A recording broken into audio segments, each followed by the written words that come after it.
The life that you are living right now, right here today, what you are experiencing is based off of the thoughts you had and the actions that you took that led you to this moment. When you begin to understand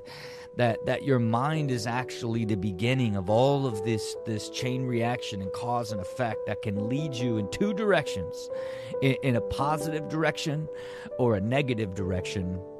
you'll really begin to appreciate how important it is to manage the way that you think